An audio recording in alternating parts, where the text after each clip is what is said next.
wait, did not take the overlay down. That's embarrassing. Hello, everybody. Welcome back to the Left Side Strong Side.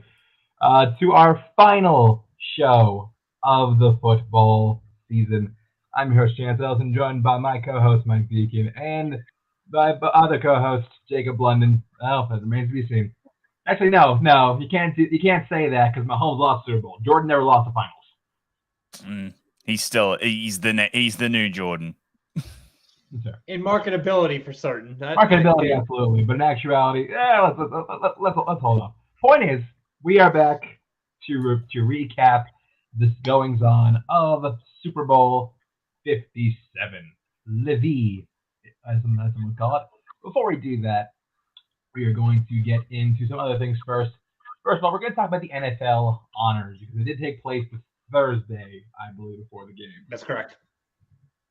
Pulling up the honors 20. But first of all, Mike, the Jets, biggest win they've had. This was one of the greatest nights I ever had as a Jets fan. So. You had defense rookie of the year. I think was no question. I think you were going to win that regardless. The offense rookie of the year was a shock to me. I wouldn't go shock. I mean, I didn't think he'd get it.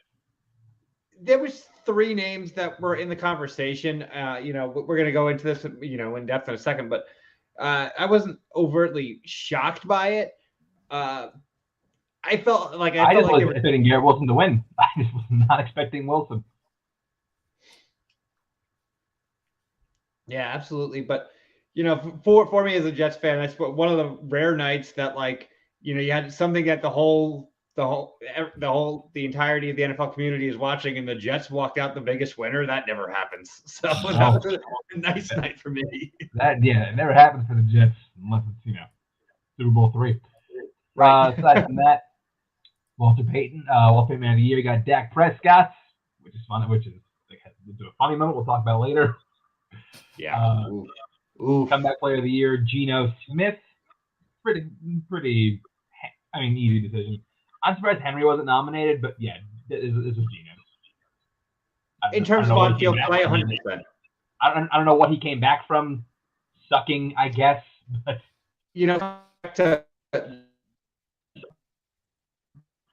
I lose him. Did you lose Mike, Jacob? Yeah, I lost Mike.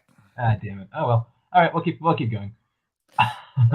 Look, I think it is a fair decision to give Geno comeback player of the year. I think it's not. I think he's come back from adversity of exactly. Which I mean, that's fine. He came back from the massive expectations he had when he came into the league, and then didn't live up to them.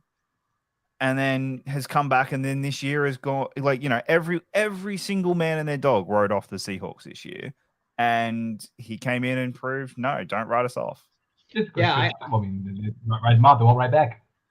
I had the Seahawks before the season started being like the number 3 overall pick in the draft. I had them as the third worst team on paper, and they proved me wrong. So I definitely they got a top 5 pick, just not what we were expecting. Not the way we expected it, yeah. Yeah. The defensive player of the year, Nick Bosa. This is Micah Parsons didn't receive a single vote in this category. It's crazy. It's really not because, like I said, he disappeared in the latter half of the season. But the second half of the season, the Cowboys' defense really wasn't as great as the start of the year. Offensive player of the year, Justin Jefferson. I think that was a no-brainer. No-brainer there. Coach of the year, Jacob got all year props in the world for this. Brian Daboll did win Coach of the Year. The reason why I said Daboll was winning it from the start was there has been no major changes to that team, right? Whatsoever. They have not. They didn't go out and get a massive free agent. They didn't go out and make some big changes in the squad. It's the exact same squad that what's his name? Joe Judge had last year, and he's come in, and Brian Daboll's come in and made them a playoff team and made them look made them win a playoff game, made them look damn good. So that to me is why he was he absolutely was coach of the year. Yeah, I agree 100% on that. Like, look at all the teams that made the playoffs. By far, if you were just looking at their rosters, the Giants had the weakest roster of all of the playoff teams, and they won a game. So not only they won a game against arguably the best receiver in football. Yeah. So 100% no brainer on this one. He deserved it. They will, if the Giants can, and hypothetically they're I will still go to bat for my boy Mike Tomlin, who's never won Coach of the Year and probably should have at least a couple times. Tomlin definitely deserves it one of these years. I think it's going to be a year where the Steelers are a genuine Super Bowl threat. Once we're a juggernaut again, then he'll win it. Again's a tough word. Again is a very, very strong word. What do you mean again's a tough word? I don't know. The last 15 years, I wouldn't have said the Steelers were a juggernaut because we'll be a juggernaut again. Because we stopped being a juggernaut, so hence we will start being one again. You haven't been one since the 70s. Hence being a juggernaut again, okay, Jacob. Fair enough. I thought you were implying under Big Ben. We weren't a juggernaut. We were really great. We weren't a juggernaut, but we will be again under my new Lord and Savior, Kenny Pickett. And most valuable player, Patrick Mahomes. I'm like, enjoy it. The Pickett's coming for you. No, I'm kidding. So this is much deserved. I feel like if Hurts didn't get hurt in the last couple of weeks, probably has a good shot at this. There would have been an argument. There would have been a toss-up, honestly. Yeah, if Hurts plays those last 3 games and isn't injured through, and his last game of the season isn't, I'm not playing because, his last game of the season was, I'm playing this game even though it's meaningless because my shoulder's fucked and I really need to fix it, and it still was fucked. Then there may have been a genuine argument, but Mahomes was far and away the best player this year, by far. So I don't see why. He had, what should I say? It was kind of like going that term of just kind of running the mill. But the fact that he set this game up despite losing his best weapon, arguably his best weapon, in Tyreek Hill, because Chad is still there, but Tyreek Hill is Tyreek Hill, and he was still not only as great but arguably better than he has been the last couple of years. Look, I don't want to just kind of disregard a 5,250 yard season. This is not just a run of the mill season. This is a damn good season. I get from Mahomes. That's what I said. I'm just arguably better than he was when he had Tyreek Hill. Yeah, this is damn good from Mahomes. And I get that he's been in and around this. I mean, yeah, it's his best year stat wise, and I understand that 2 of the year, is it his best year stat wise? Sorry, is it his best year stat wise? Yards wise, yeah. Interesting. I didn't know that. So, but again, you also need to take it with the context of there is an extra game, and that is fair. And then also in the 2020 season, they didn't play their last game because they were resting everybody. So there is additional context in and around it all. So I understand why people can go, he played, he played 16 in 2018, 14 in 2019 because of the injury. That's his weakest year.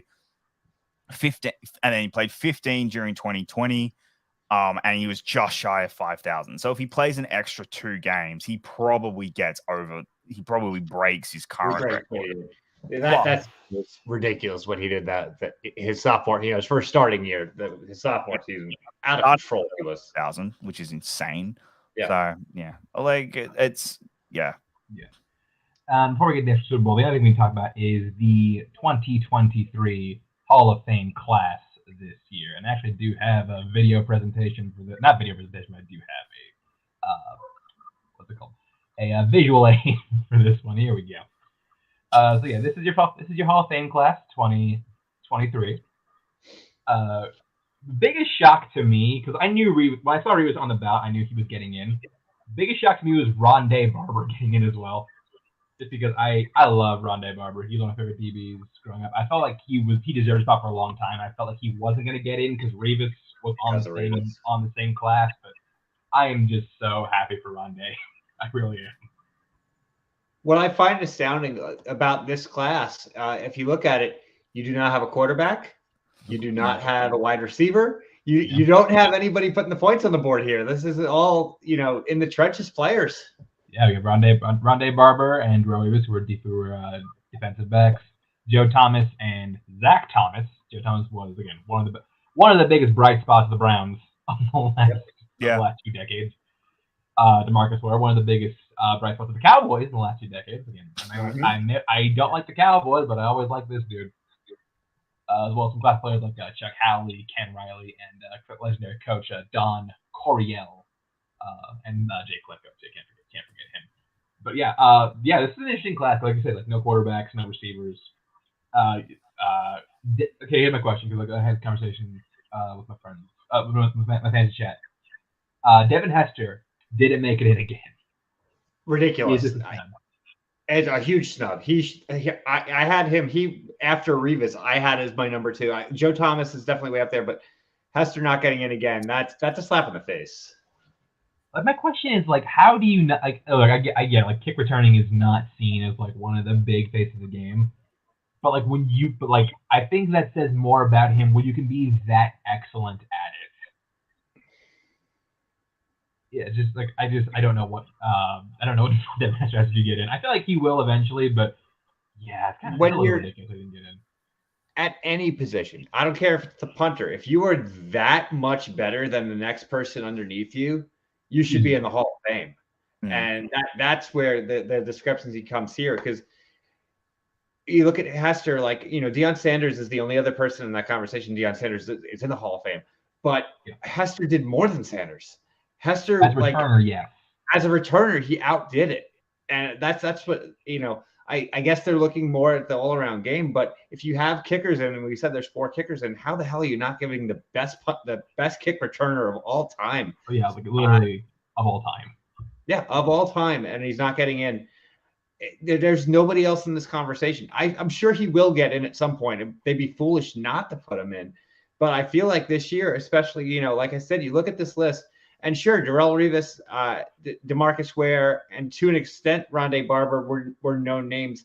You don't have anybody screaming out. A lot of people know Devin Hester over those 3 names I just said. Like, he would be, more of a recognizable, marketable name than a lot of the guys on this list right now. And nothing against anything on this list. They all deserve to go to the Hall of Fame, but Hester really should. He was my number 1 pick for this year. Yeah, like even more than Revis, which was strange to me.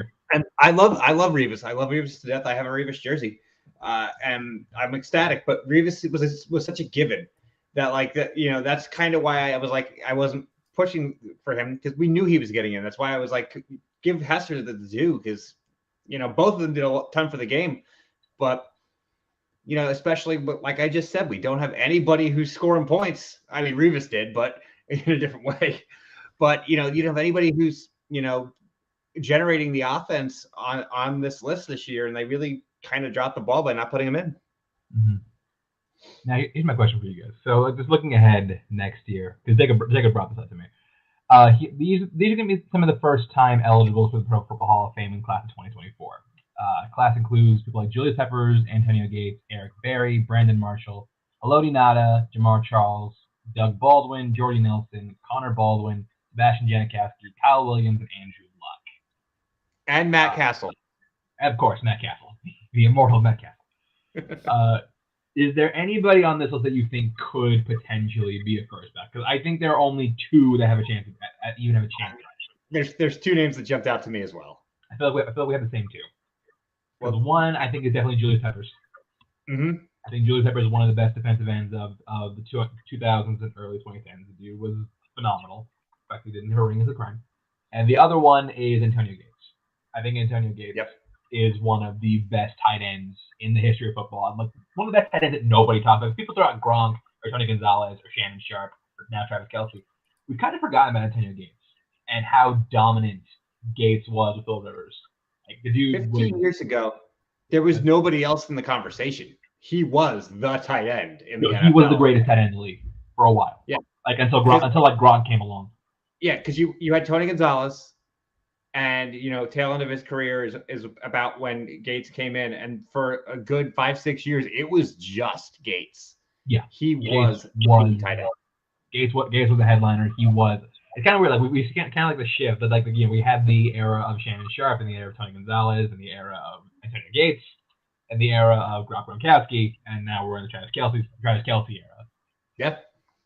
So yeah, I feel like we just kind of like people just forget about Gates. I think it's a crime because the dude was fucking amazing to watch play. Almost unbelievable. The other big name that he won't get in the Hall of Fame is Andrew Luck. Andrew Luck is... Yeah, the biggest problem with Andrew Luck is the fact that he cut his career so short. Yeah. Now, granted, I will say there are less talented QBs in the Hall of Fame than Andrew Luck, and there will be less talented QBs to get into the Hall of Fame than Andrew Luck. Looking right at you, Eli Manning. But at the same time, he just when he called it quits, that was it. His stats... He hasn't done enough to actually get into the Hall of Fame after an 8-year career. Yeah, exactly.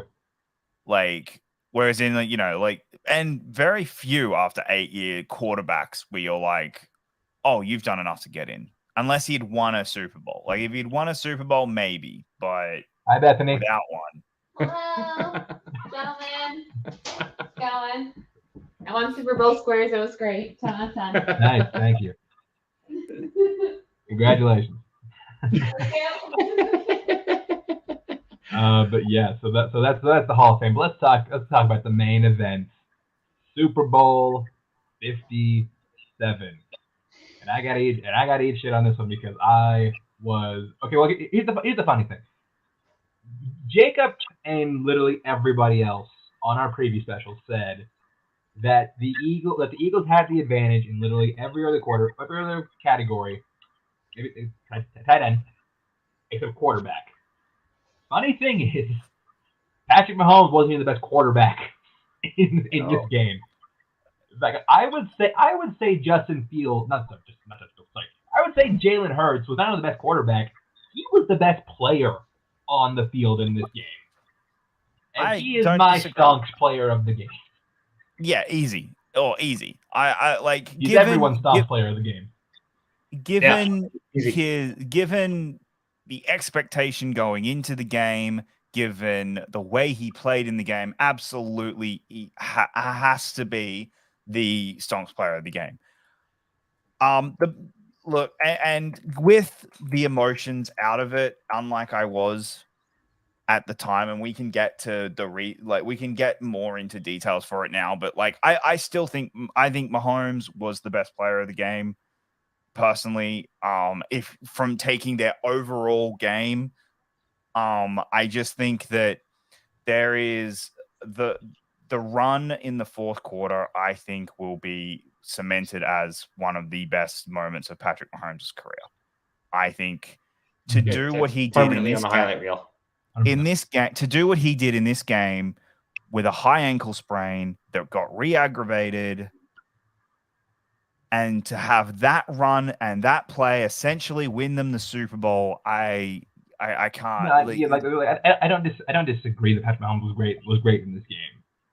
Thing is though, Jalen Hurts, he had to step up to combat that, and he took that call and he answered. I was so incredibly impressed. But let's break it down. So let's half one. Eagles are putting on a clinic. Yeah. They are excellent. They are unstoppable. Except for one blunder. So the field in Arizona is not great, as we come to learn.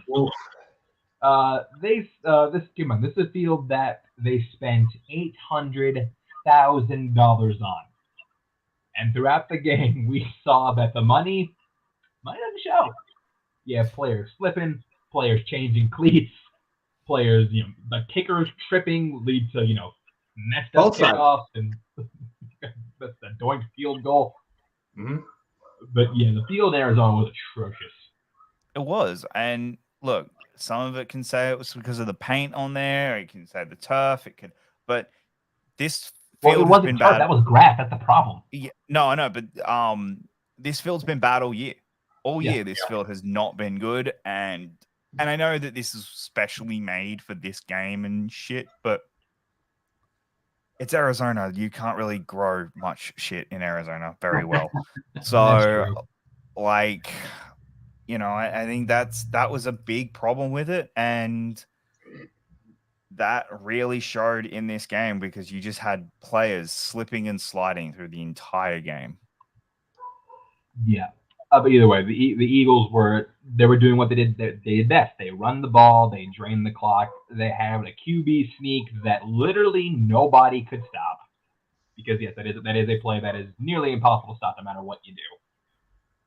And like I guess people complain about it. It's like, why do they keep QB sneaking? Okay, well you don't QB sneak. Don't let them get within 2 yards of where they need to go. Right. Yeah. It's that simple. Yeah. I don't disagree. Look, the NFL's going to change it. They're going to, because it's the NFL, and when someone finds an advantage, they will find a way to change it.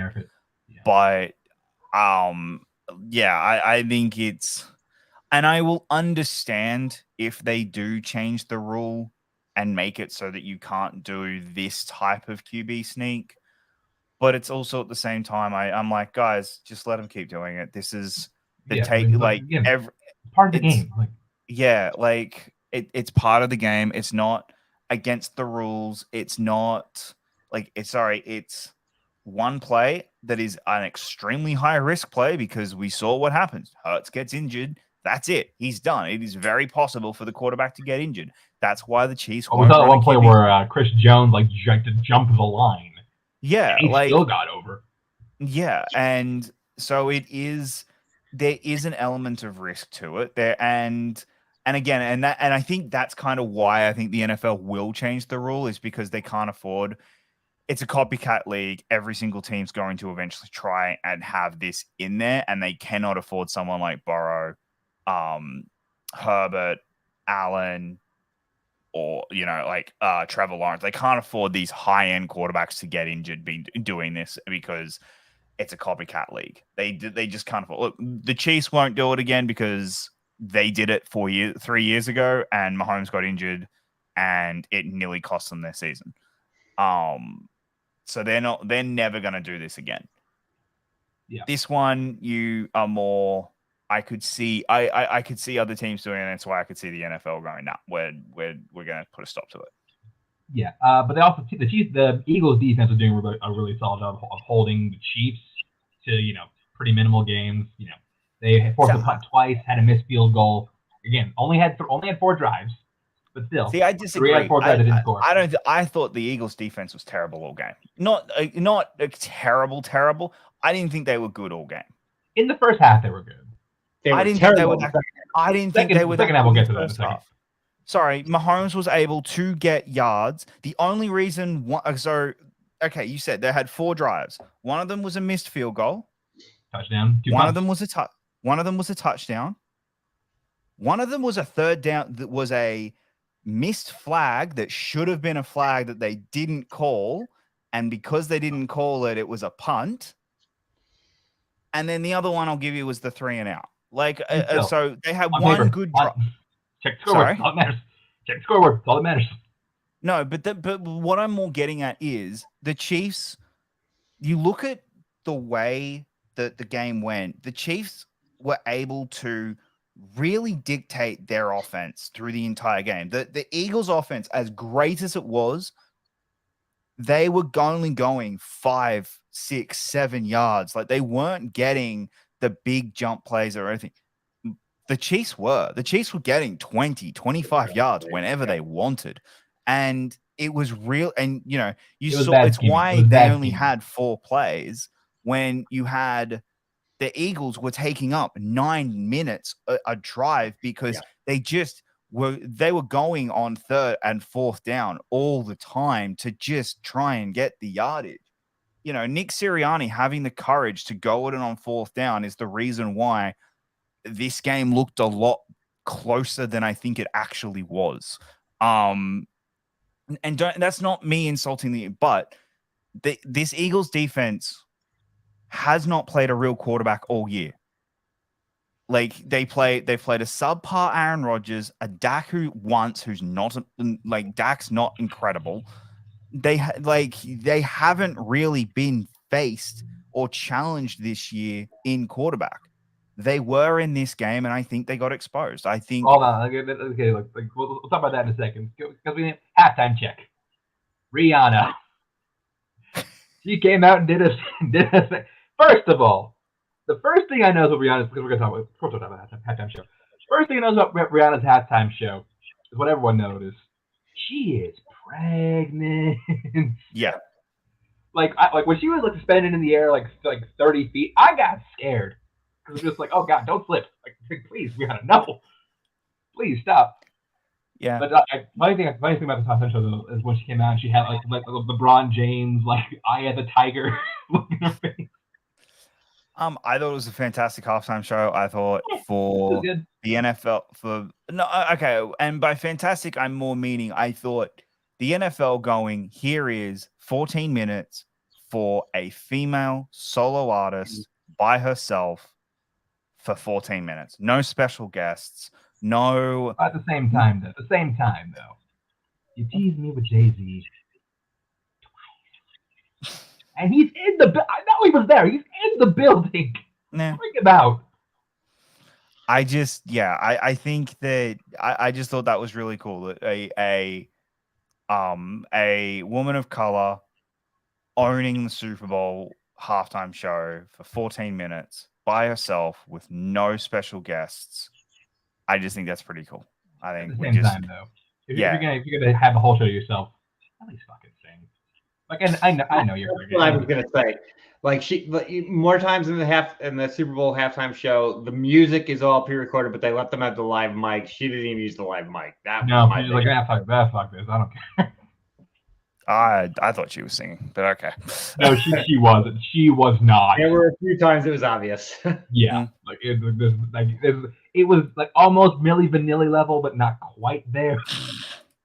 I was waiting for the girl, you know it's girl, you know it's girl, you know. Yeah.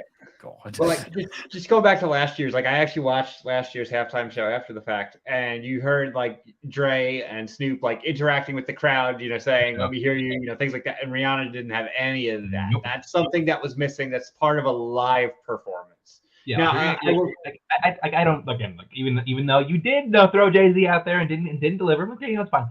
At least fucking sing. At least have the decency to sing. Back to the game. Halftime check. Score is 24-14. Eagles, like they only had one touchdown on offense, but Jalen Hurts did have a very, very uncharacteristic fumble that did lead to a Nick Fulton touchdown, which we're going to talk about. Second half, though, is where shit really hits the fan for the Eagles. Because, their defense got exposed repeatedly. And I think that's been the problem. That was the problem in this game. Look, Hurts played wonderfully. And so did, Hurts played awesome. Nick Sirianni coached brilliantly. It's like he proved me wrong. Offensively, the Eagles completely proved me wrong and went, yep, I am an idiot. But that defense wasn't great. And look, a lot of it you could say is the Chiefs O-line. That Chiefs O-line was very good. Like, neither O-line allowed a single sack, which is fine for the Chiefs, but like the Eagles, it's a real detriment to their game because their pass rush was one of the, and again, this is part of the field because we saw like pass rushers slipping constantly and not being able to create pressure on Mahomes. But again, I also can't create pressure. Again, it comes down to the type of quarterbacks they have played this year. I think the Eagles having the number one defense and all of that was very much, you look at who you've played. And that does come back and actually have an impact on, where are you actually as a team? And why I think, why so many of us were very not 100% sold on them. Chiefs are able to not only tie it but take the lead, but Hurts answers back And he answers back like a boss. He leads an incredible drive down the length of the field to put them into, to get them tied. Yep. But the Chiefs do get the ball back. First of all, they allowed a, okay, we have to make this. They allowed a shitty, the punt return wasn't shitty, but like the fact they allowed this was shitty. The punt return by Kadarius Toney was absurd. Insane. Yeah. Like It's- I'm trying to get the exact numbers on this. It's 95. It was 95. 95. Yeah, 95. Yeah, it's the longest punt return ever in Super Bowl history. And the fact 65, that you allowed 65. Sorry, 65, but it ended up on the 5-yard line. It ended on the 5-yard line. Sorry, yeah. Yeah, that to me was the moment where you went, Chiefs have got this. Like when you can't drop in a 5 and yeah, like so if they were able to hold them to a field goal, then maybe they had a chance. But you knew that they weren't. You knew that they were going to score a touchdown here, and well, funny, like they scored in the exact same play twice. They just ran in opposite directions. Just the mirror image. Yeah, and that's the other big problem, and you know, hey Cardinals, you really grabbed yourself a great head coach there, didn't you? Yeah. We'll get to that after all this. Yeah, so we come to what was the final drive of the game. Again, the game is tied. The Chiefs get the ball with about 5 minutes left on the clock. If the defense can get a stop, then the Eagles are in business. Guess what the defense can't do? Can't stop. Well, here's the thing. They got really close. They got close. They got close to it, especially like down towards the. They're at their own 15.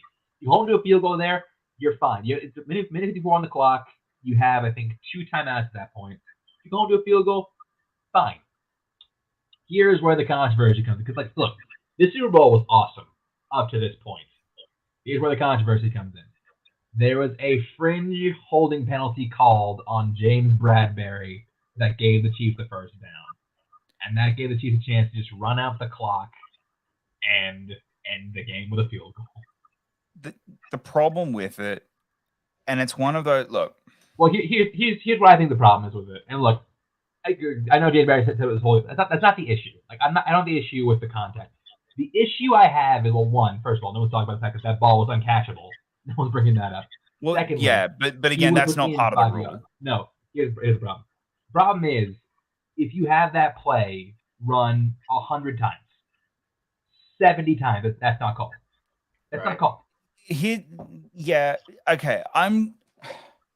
I don't like that it was called. I just want to reiterate that, but I can understand why, because for twice in the game already, Chiefs have run that play and the Eagles can't stop it. Right. Both times they've scored a touchdown off it and the Eagles can't stop it. So you run it again and he's holding and suddenly they've stopped it. Okay. Earlier in the game, he held Juju. You got away with one in the middle of the game. But again, and that's the problem. Okay. That's the problem. You basically swapped that flag, what should have been a flag then, you took here. And that's the problem with what I have with officials and why, to me, if you're gonna call it, you had to call it in that other one as well. At the same time, though, Eagles did get screwed on another play earlier in the game when Devontae Smith very clearly caught the ball, and they ruled it incomplete. Yeah, but also you could say the same thing for the fumble. No, that was the right call. He made no football move. That was the right call. Like I said, look, I'm not 100% happy with the call being made, but I can understand it. I'm not as mad as I was when it happened. My whole thing is just like, again, maybe the Chiefs still win anyway, but I would have liked to have seen Jalen Hurts get a chance to drive.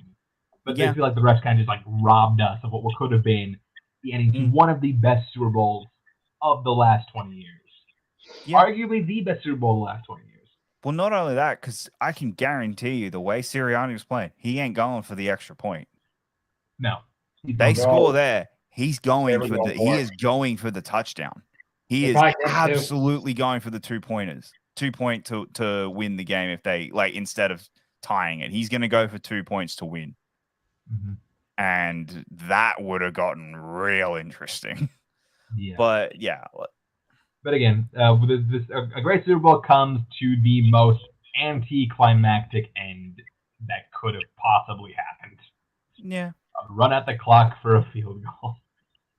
Look, and I get it, and that's one that I can completely understand why every fan and their dog is saying that was the wrong call. That, you know, hang on one second. Sorry, and that that it was the wrong call, that they should have given it. But I also can completely understand why in that moment the ref went, I have to throw this. Yeah. Because at the same time, though, the refs are, I'm going to speak for all of us, are not Stonks player of the game. That's fair, but they're in a no-win scenario, because are you telling me right now if you were you know, as a Steelers fan, if you were in the Chiefs situation and they didn't make that call, how pissed are you? Yeah. That's not fair. No, but that's what I'm but that's what I'm getting. We don't get calls, so no, good job. No, okay, but that's what I'm more getting at is we're all coming from it from a fan point of view. At the same time, though, like at that one, I would have understood it just because it's within the boundary. He's within 5 yards, and again, it's not but if you then it's a soft call. But if Hurts then went down and won it, you'd come on here fuming. You would be on here saying they should have held the holding call. They didn't hold it earlier in the game, and they didn't do it there. And refs fucked us. Like, that's just no. I'm not fuming, because again, I'm also coming from a player's perspective. Like, I understand how this game goes. Like, I've been around football. I've been around football players my entire life. Like, I understand that mentality. So I'm not gonna be like overly upset that unless incredibly egregious. Like it's not like the Rams Saints no call. That was horrendous. And I'm not even a fan of either team. But that no call was horrendous. This one isn't quite as bad. And I just think it's a soft call.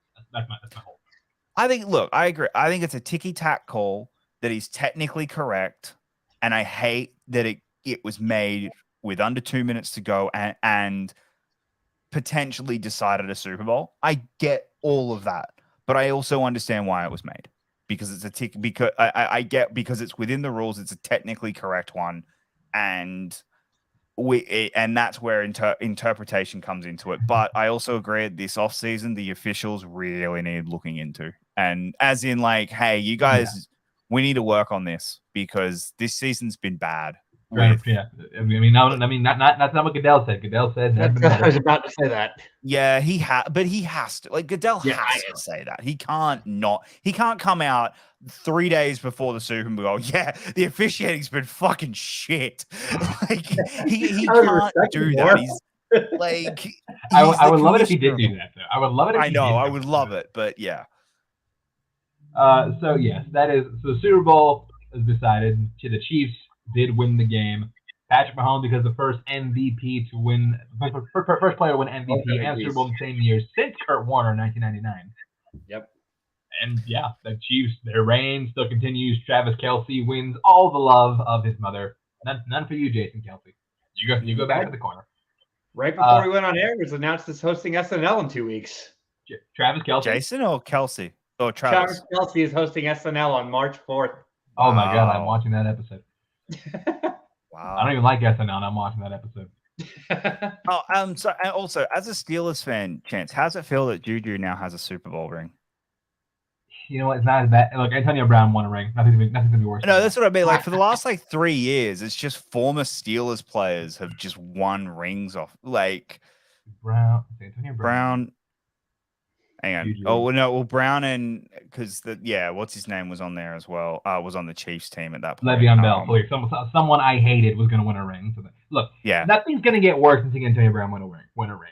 That's fair. That's the apex. So Juju, I like Juju. He was just excess goods, and also he got injured in his contract year, so I'm fine. I was fine letting him go. I'm cool. I mean, I think he was being shitty about it on Valentine's Day when he tweeted out that Valentine of James Bradbury, and then AJ Brown called him TikTok boy. But yeah, compared to. Can we talk about that? Can we actually go through with that? Because here is the reason why I really hated that and hated all of it. I hated it from. I think Juju came across as a bad winner there. Yeah, that was just if Bradbury had come out and been like, I didn't hold him, it was a bullshit call, then fine, go for it. Sorry, Bradbury the entire time has admitted it, has done everything graciously. It's Philly fans, admittedly, but like Juju, you're a bad winner and you deserved all the trash. Oh yeah, no, AJ Brown and CJ Gardner-Johnson straight up bodied him. He deserved all of it because that is a bad winner and you don't do that. That is just bad winning. Yeah. Chiefs again, still in a pretty good spot. Again, Mahomes' contract I think kicks in this year, if I'm not mistaken. His mega contract. I think didn't it kick in this year? Mahomes? Yeah, Mahomes. It kicked in last year. Last year, he's 6th year. Yeah, last year. So it kicked in last year, but right now he has the fifth highest. He has the 5th highest contract in football. Really? On a year-by-year basis. So behind Watson. Behind the four who re-signed this year. Deshaun, Rodgers, Murray, Wilson, and Murray. Rodgers. Yeah, Wilson. They're the four. Like he has behind those 4, he has the 5th. There is a very real chance he is 10th by the time the season starts. Yeah. With all of the $500 million like a bargain. You think because you're gonna have Hurts get at least 50 a year. Well, we'll talk about that in a second. Hurts is gonna do. I would do the contract right now from Hurts because you have to because Hurts is a free agent next year. He's on his last year next year. You don't have a 5th year option. Yeah, he's a 2nd round pick. You don't get 5th years for him. But also, you need to capitalize on your best season. No, yeah, obvious. No, but so you're going to have to pay Hurts. Herbert's going to get paid. Burrow's going to get paid. Yeah. What Lamar? If it's not the Ravens, he's going to get paid somewhere. And even if he doesn't actually get paid, the franchise tag will get him above Mahomes' contract. Right, because it's so. We are the Chiefs are in the best possible spot right now. As long as Mahomes they don't have any major free agents leaving. I mean, Jerick McKinnon's leaving, but that's. But most of their team this year, a lot of their team were rookies. Yeah, and their rookies played really well. Yeah, the Chiefs. This is the best. We've had best chance we've had of a team going back to back in I don't know how long. That's fair. Legitimately, the Chiefs will be the number 1, the favorite going in next year, and there is a legit chance that they'll do it. Yep. But what I want to talk about real quick is let's talk about the Eagles because they're about to bleed. First of all, their OC got a head coaching job. Their DC got a head coaching job, which is ironic because he got this job after his defense got fucking trashed in Super Bowl. This literally could be Matt Patricia 2.0, and that terrifies me.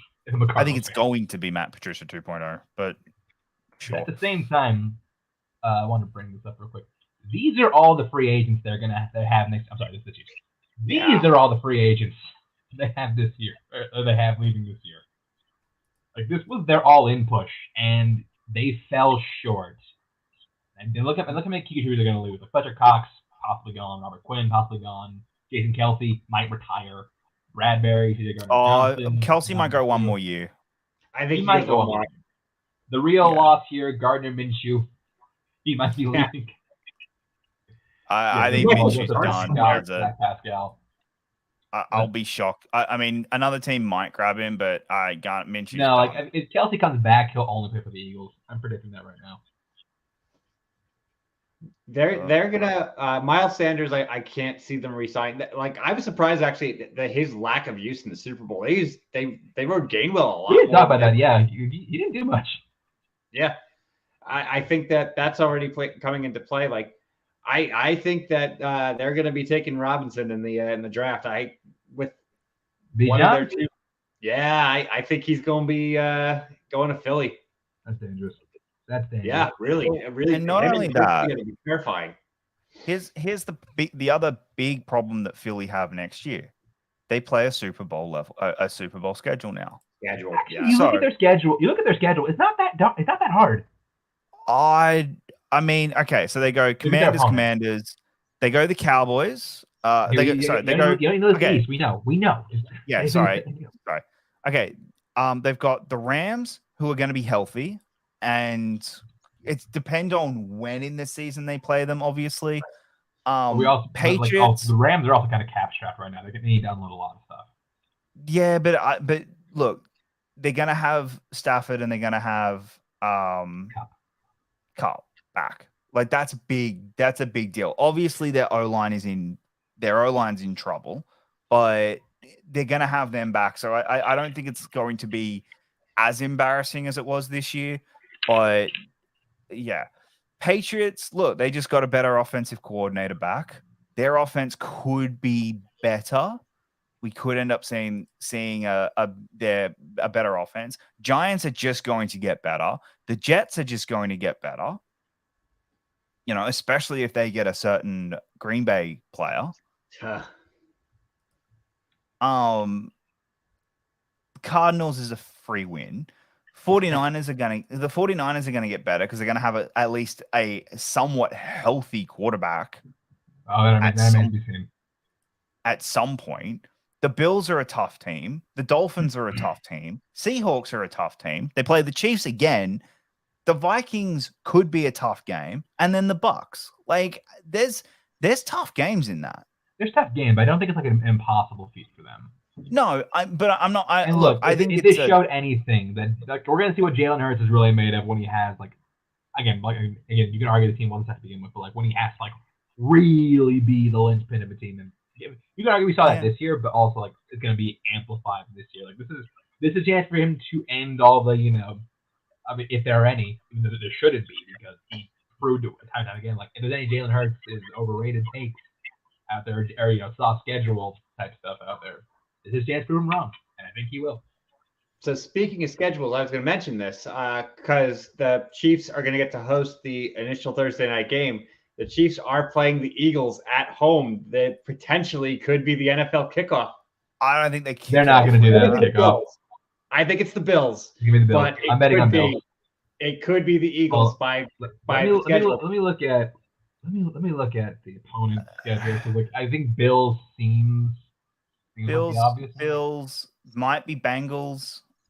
If they really want to, I think it could be right. That's home. They get Eagles, Bills, and Bengals all at home. It is at home. Okay, it's one of those three. It's easily one of those, unless they go Denver. Maybe they go Denver or Chargers. Yeah, but I think it's Bills is the most likely game, and then Philly the second most likely. Give them the Bears. Yeah.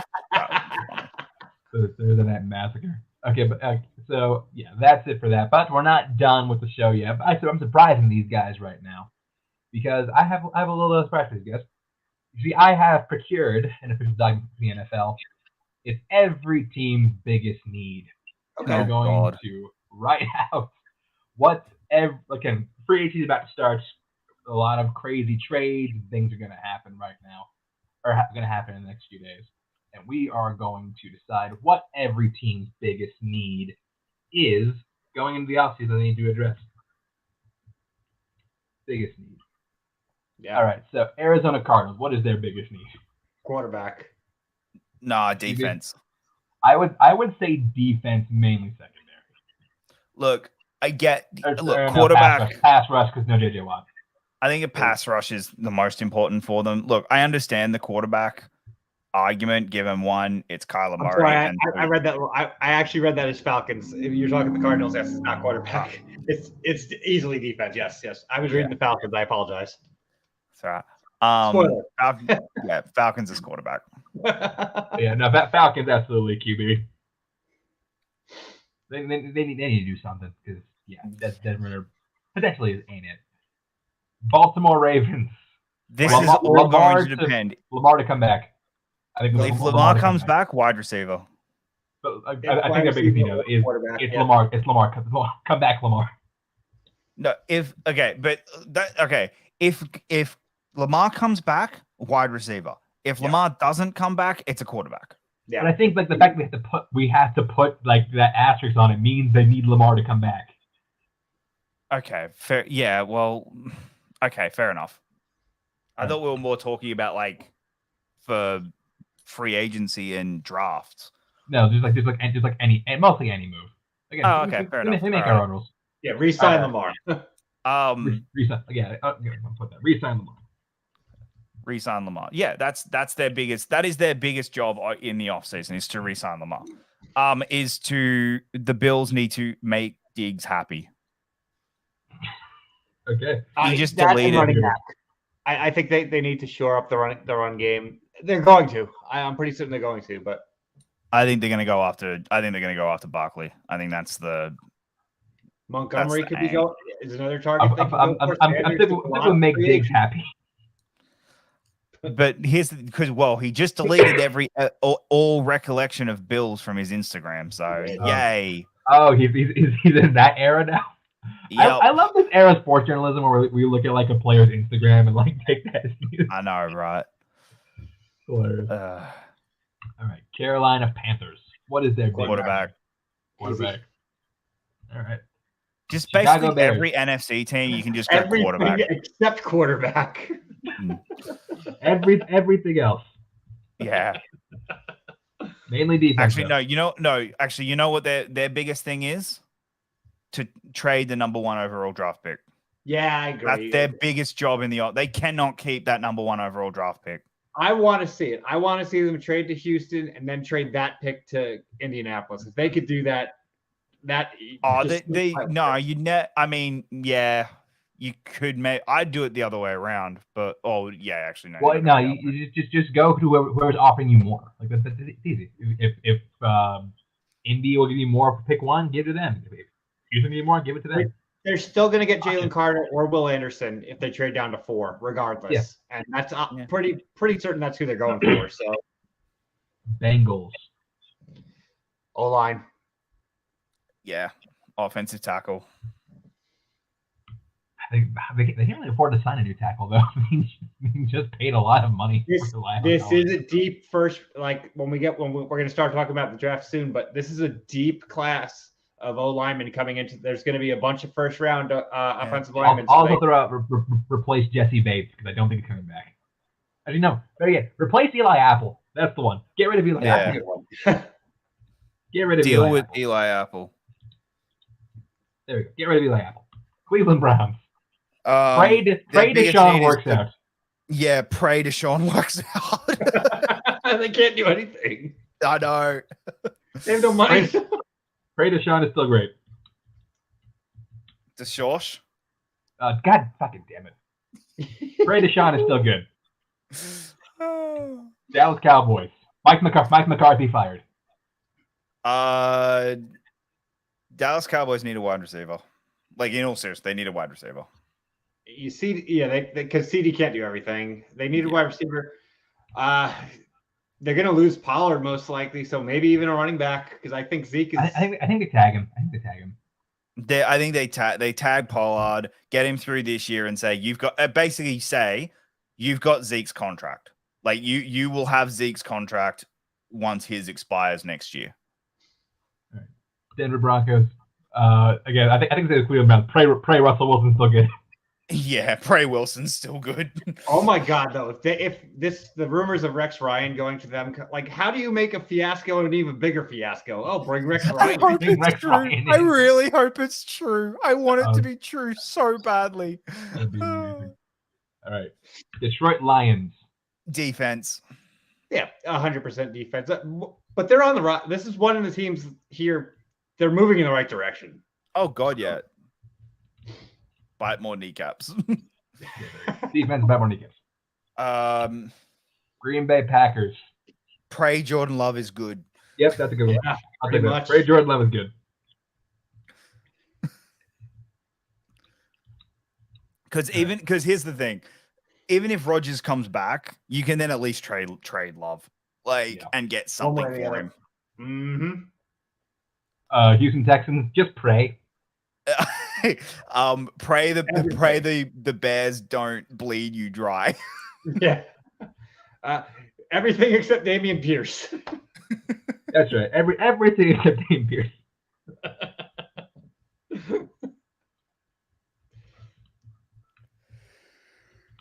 There we go. Everything besides Dameon Pierce. Indianapolis Colts. The number 1 overall draft pick. I agree. All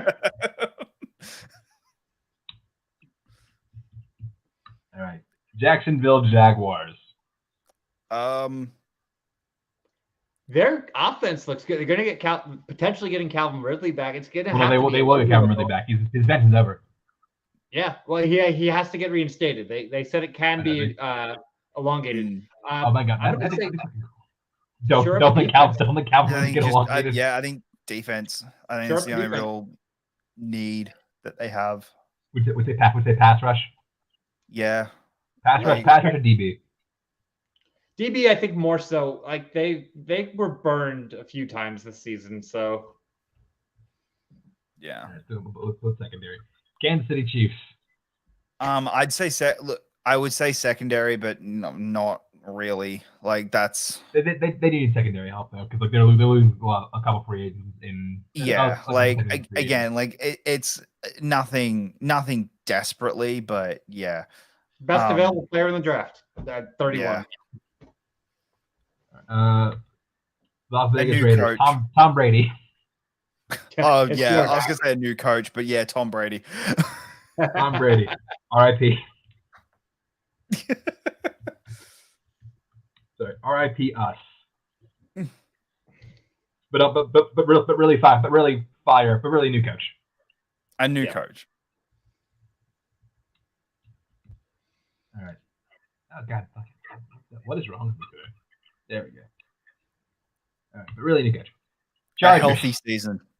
That's all. A healthy season. Like they just can't have the same level of injuries that they had last year. Also, don't blow twin in the playoffs. Put those the preseason helmets on Tua during the games. where the pillows? Yeah.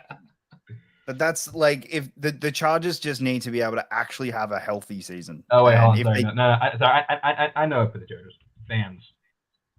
Yeah, fans. The Rams though, that's healthy season. O-line. Yeah, O-line. That's that's O-line. All right, O-line. They need an O-line more than the Bengals need an O-line. I'll put the Chargers. Okay. Explanation points, but also Chargers. I'll put like healthy season. All right. Miami Dolphins. Not concussed Tua. No, I was going to say a suspicious doctor.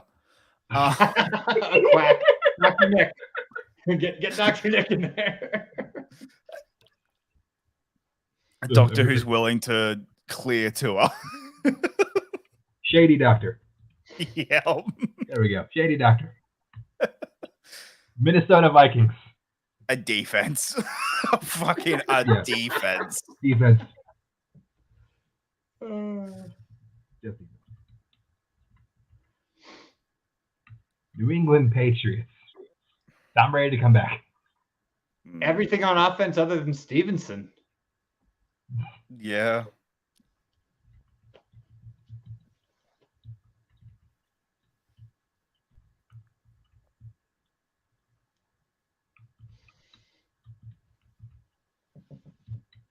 All right. New Orleans Saints. QB. QB. Yeah, it's easy. No, I Derek Carr. Derek Carr. I think Derek Carr is their only hope. They are putting everything into the Derek Carr car bucket right now. They're the most New York aggressive Giants. Giants receivers. need a wide receiver. Receivers. Yeah. Receivers. All right. New York Aaron Jets, Rodgers. Aaron Rodgers.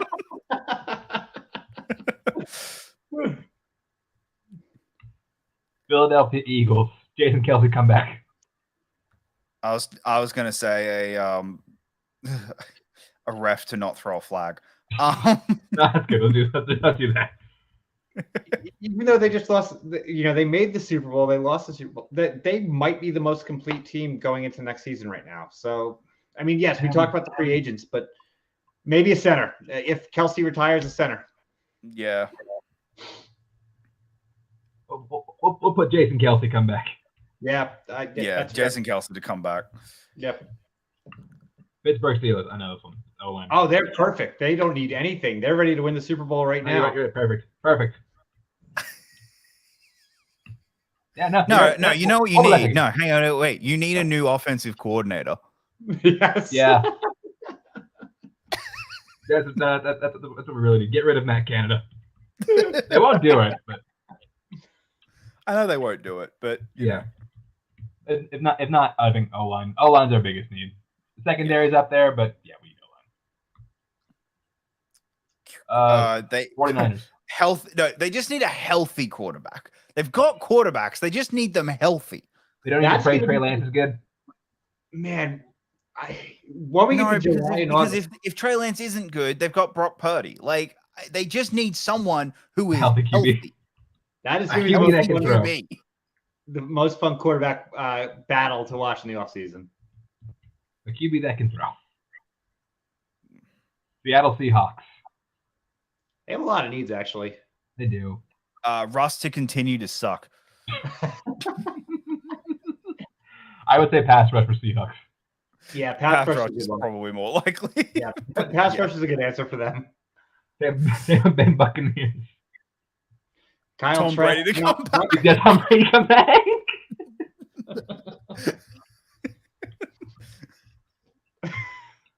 I don't even think Tom Brady coming back. Trask might be better than him at this point. We don't know, but are we doing like the slash Kyle Trask to not suck?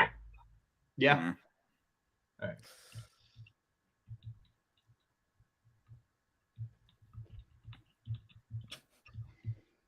All right.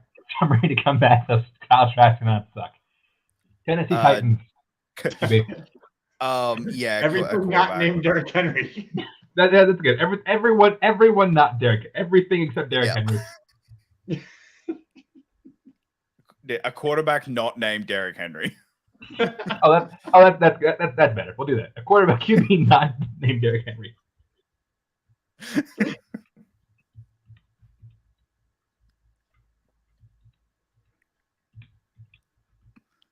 All right. QB not named Derrick Henry and Washington Commanders. A new owner. That's their still team. 100%. Okay, so we have sorted out every team's biggest need this offseason. Actually, hang on, wait. So scroll up. Yeah. For Arizona Cardinals, say the Activision deal to not go through. I was about to say, stop making Call of Duty.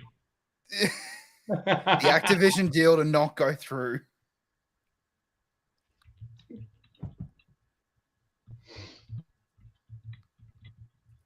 There we go. Call of Duty stop being made. Yeah, I think this is a pretty comprehensive list. Yeah.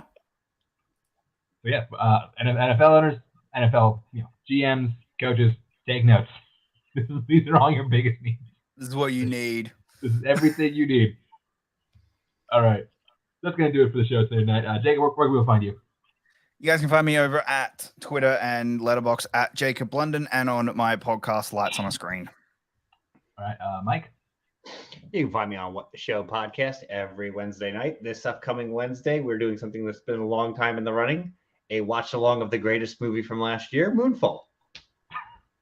Family Twitter go chance 91. Check me on this channel. Russell and I will be back live probably tomorrow. That's what we're aiming for right now. And our review and commentary of Southland Tales will also be up this weekend. Oh, I can't wait for that. Yeah. And yeah, that's it. Thank you for watching. We are going to be taking a bit of a pullback on this show for a little while. We do a lot of fun things planned for the off season that we cannot wait to share with you. But yes, we will be pulling back on this. We'll be back.